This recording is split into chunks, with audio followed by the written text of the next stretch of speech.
జై Bhim to all. I'm doctor Raghu Mallepalli. నేను ప్రస్తుతం హైకోర్టు అడ్వకేట్గా కొనసాగుతున్నాను. మిత్రులారా, నేను గత 2 సంవత్సరాల నుంచి ప్రతిరోజు కూడా మన మహాపురుషులైన మహాత్మా జ్యోతిరావు పూలే, సాహు మహారాజ్, నారాయణ గురు, పెరియార్ రామస్వామి, డాక్టర్ బాబాసాహెబ్ అంబేద్కర్, మాన్యవర్ కాన్స్టిట్యూషన్ యొక్క కొటేషన్స్ ప్రతిరోజు మీ అందరికీ పంపిస్తున్నాను. మీకు అందరికీ తెలిసిన విషయమే. ఈ కొటేషన్స్ కింద వైపున నేను ఒక స్లోగన్ పెడుతున్నా. ఒకే మాట, ఒకే లక్ష్యం, our votes, our seats, our voice. 36 + 5 = 41 అనేది ప్రతిరోజు కూడా మీకు పంపిస్తూ ఉన్నా. చాలామందికి ఈ 36 + 5 అంటే అర్థం ఏంటి, ఒకే మాట ఒకే లక్ష్యం అంటే ఏంటి, our votes, our seats, our voice అంటే ఏంటి అనేది చాలామందికి సందేహాలు ఉన్నాయి. దాన్ని నేను ఈరోజు మీకు వివరించబోతున్నాను. ఏ నినాదం వెనకాల ఏ కుల వర్గ ప్రయోజనాలు దాగి ఉన్నాయో తెలుసుకోలేనంత వరకు ప్రజలు మోసపోతూనే ఉంటారని లెనిన్ గారు 1827-30లోనే చెప్పడం జరిగింది. ఈ భారతదేశంలో బ్రిటిషర్స్, ఆంగ్లేయులు పరిపాలిస్తున్నప్పటికీ ఈ దేశంలో ఉన్నటువంటి ఆధిపత్య కులాలైన బ్రాహ్మిన్స్ ఈ దేశాన్ని పరిపాలించాలనే ఉద్దేశంతో మనమంతా ఇండియన్స్, భారతీయులమి అనే స్లోగన్ తీసుకొచ్చి ఈ దేశాన్ని 45-50 సంవత్సరాలు బ్రాహ్మణ సామాజిక వర్గం పరిపాలించింది. అందులో నుంచే కొంతమంది బయట వచ్చి ఇంకో కొత్త స్లోగన్, మనమంతా హిందువులు అని చెప్పి దాంట్లో నుంచే కొంతమంది అసమ్మతి వర్గం, బ్రాహ్మణ సామాజిక వర్గం చెందినటువంటి వాళ్ళే భారతీయ జనతా పార్టీని పెట్టి మనమంతా హిందువులమి అని చెప్పి ఓట్లు వేసుకొని గత 15-20 సంవత్సరాల నుంచి ఈ దేశాన్ని పరిపాలిస్తున్నారు. సో ఏ నినాదం వెనకాల అంటే కాంగ్రెస్ పార్టీకి ఒక నినాదం ఉంది, బీజేపీకి ఒక నినాదం ఉంది, టీడీపీకి ఒక నినాదం ఉంది, టీఆర్ఎస్కి ఒక నినాదం ఉంది, జనసేనకు ఒక నినాదం ఉంది, మరియు వైఎస్ఆర్సీపీకి ఒక నినాదం ఉంది. అంటే ఆ నినాదం వెనకాల ఏ కుల వర్గ ప్రయోజనాలు దాగి ఉన్నాయి అంటే ఈ పార్టీ యజమాని ఎవరు, ఈ పార్టీ ఎవరి కోసం పనిచేస్తుంది, ఈ పార్టీ ఫౌండర్ ఎవరు అనేది చాలా స్పష్టంగా చదువుకున్న విద్యావేత్తలు చూడాలి. చదువుకున్న వ్యక్తి యొక్క జ్ఞానము నిరుపేదల సంక్షేమానికి ఉపయోగపడాలి. అట్లాంటి ఉపయోగపడిన వ్యక్తి ఈ సమాజానికి పెద్ద శాపం అని బాబాసాహెబ్ అంబేద్కర్ హెచ్చరించడం జరిగింది. అంటే ఒక రాజకీయ పార్టీ, ఈ పార్టీ ఎవరిది, ఈ పార్టీ యజమాని ఎవరు, ఈ పార్టీ అధికారులకు ఎవరి కోసం పనిచేస్తుంది అనేది మినిమం మనం తెలుసుకొని మన సమాజానికి తెలియజేయాలనేది ఇక్కడ స్పష్టంగా మనం అర్థం చేసుకోవాల్సిన విషయం ఉంది.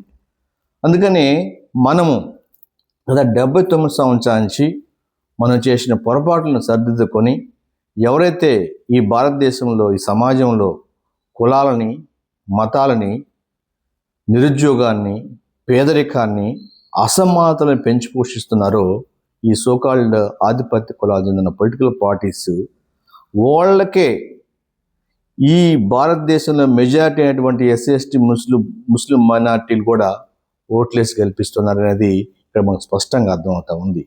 ఈ భారతదేశంలో 85% ఉన్నటువంటి SC/ST, BC, ముస్లిం మైనార్టీసు ఈరోజు కూడా ఈ ఆధిపత్య కులాలకు సంబంధించినటువంటి పార్టీలను గెలిపిస్తూ వాళ్ళ యొక్క ఆర్థిక అభివృద్ధికి, వాళ్ళ యొక్క దౌర్జన్యాలకి, వాళ్ళ యొక్క అహంకారానికి ఈ SC/ST, BCల కారణమని ఇక్కడ మనకు స్పష్టంగా అర్థమవుతుంది.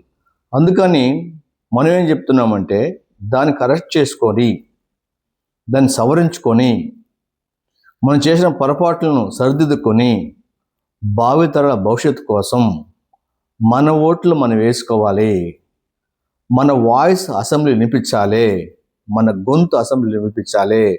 రాష్ట్ర బడ్జెట్లో కానీ, దేశ బడ్జెట్లో కానీ ఆ వాటా మనం తెచ్చుకోవాలి, మన ప్రజలకు ఖర్చు పెట్టుకోవాలి అనే ఉద్దేశంతో బాబాసాహెబ్ బాబాసాహెబ్ డాక్టర్ బిఆర్ అంబేద్కర్ గారు సో ఆ రోజుల్లోనే మనకు 2 ఓట్ సిస్టమ్ తీసుకురావడం జరిగింది. అది ఇంకొక సబ్జెక్ట్లో మాట్లాడదాం.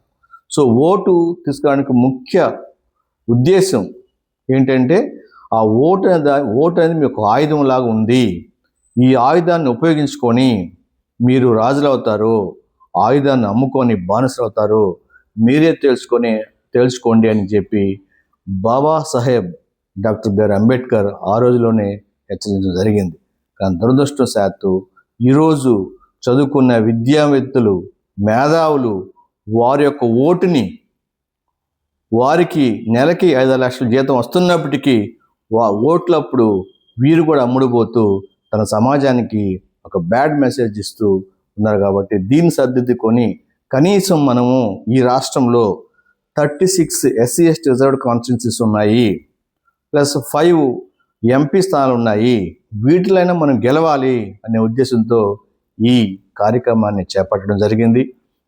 గతంలో ఈ 36 మంది ఎమ్మెల్యేలు గత 79 సంవత్సరాల నుంచి కూడా ఆయా పార్టీల్లో ఎమ్మెల్యేలుగా, ఎంపీలుగా గెలుస్తున్నారు, మినిస్టర్లు అవుతున్నారు. కానీ వీరి వల్ల ఈ సమాజానికి అన్యాయం జరిగింది, న్యాయం జరగకపోగా అన్యాయం చేశారనేది ఇక్కడ మనకు స్పష్టంగా అర్థమవుతుంది. ఈరోజు సాంఘిక సంక్షేమ హాస్టల్స్ కానీ, ప్రభుత్వ జూనియర్ కాలేజెస్ కానీ, ప్రభుత్వ డిగ్రీ కాలేజెస్ కానీ, యూనివర్సిటీస్ కానీ మూతపడ్డాయంటే కారణం వీళ్ళ నిర్లక్ష్య వైఖరి, వీళ్ళ చేతగాని తనం, వీళ్ళు అసలు SC/ST రిప్రజెంటేటివ్స్ కాదు అనేది ఇక్కడ మనకు స్పష్టంగా అర్థమవుతుంది. కాబట్టి వీళ్ళు ఆయా పార్టీలో గెలిచి వారికి మాత్రమే పనిచేయడానికి ఉపయోగపడతారు కానీ జాతికి ఉపయోగపడరు అనేది ఇక్కడ మనకు స్పష్టంగా అర్థమవుతుంది. కాబట్టి ఈ 2029 ఎలక్షన్స్లో మనం ఒక ప్రయోగాత్మకంగా మన ఓట్లు మనం వేసుకోవాలి అనే ఉద్దేశంతో ఆ కాన్సెప్ట్ని ఒకే మాట ఒకే లక్ష్యం, అంటే ఒకే మాట ఒకే లక్ష్యం ఎందుకన్నామంటే ఎవరు ఏ సంఘంలో పనిచేసినా, ఎవరు ఏ ఆర్గనైజేషన్ పెట్టుకున్నా మనందరం కూడా ఒక లక్ష్యం వైపు ప్రయాణం చేయాలి. ఫర్ ఎగ్జాంపుల్ భారతీయ జనతా పార్టీకి RSS కానీ, విశ్వ హిందూ పరిషత్ కానీ, ABVP కానీ, రకరకాల సంఘ పరిషత్ కానీ, రకరకాల వింగ్స్ ఉన్నప్పటికీ ఎలక్షన్ టైంపటికి వాళ్ళందరూ ఒకటే అయిపోయి ఒకే మాట మీద ఉండి ఈ దేశాన్ని పరిపాలించాలని లక్ష్యమై ప్రయాణం చేస్తాం. కాబట్టి అటువంటి లక్ష్యాన్ని మనం తీసుకొని మనం ఎట్టి పరిస్థితుల్లో కనీసం రిజర్వ్ కాన్స్టిట్యున్సీలో అయినా మనం గెలిచి మనం అసెంబ్లీకి ఎంటర్ అయితే ఖచ్చితంగా మనకు రావాల్సిన వాటా వస్తుంది. బాబాసాహెబ్ అంబేద్కర్ కలగన్న రాజ్యాంగాన్ని మనం తెచ్చుకోవచ్చు అనే ఉద్దేశంతో ఈ కాన్సెప్ట్ని మొదలు పెట్టడం జరిగింది. జై భీమ్, జై భారత్.